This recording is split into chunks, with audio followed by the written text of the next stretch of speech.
On May 19th, South Korean President Lee Jae-myung welcomed Japanese Prime Minister Sanae Takaichi in Andong, where they held a summit discussing supply chain cooperation and national security. The summit was followed by a banquet where jokes and laughter were shared around a table. Reflecting on the meeting, President Lee said it was especially meaningful to welcome Prime Minister Takaichi to his hometown.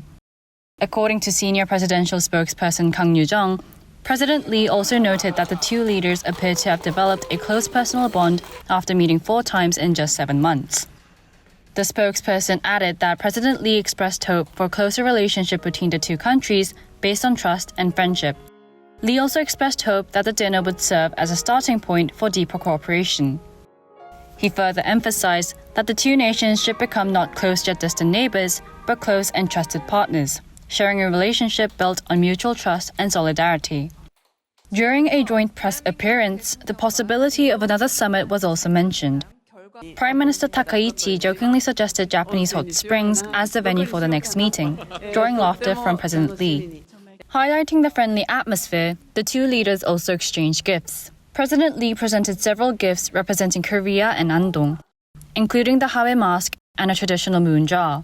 Prime Minister Takaichi, meanwhile, gifted President Lee a pair of custom eyeglass frames from Fukui Prefecture, a region renowned for its eyewear industry. While exchanging gifts, the leaders were captured on camera, playfully swapping glasses and trying them on. After the summit concluded, the President and the Prime Minister moved to Hae Village, where they watched a display of Seonyo Julbulnori, a traditional Korean performance featuring floating fire rope fireworks. The Prime Minister reportedly exclaimed in admiration during the performance. The town of Andong is also seeing the effects of the Leaders' Summit, with local businesses greeting an influx of both Korean and foreign tourists. Visitors' attention was especially drawn to the local cuisine, specifically the dishes served at a summit dinner, such as the Andong braised chicken.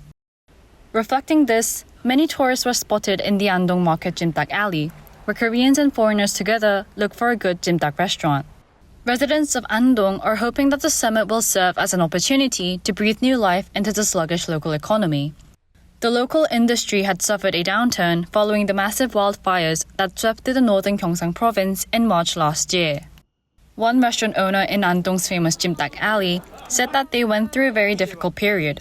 Since the summit was scheduled, however, it feels like more tourists are returning and the neighborhood is coming back to life, giving them hope for the first time in a while.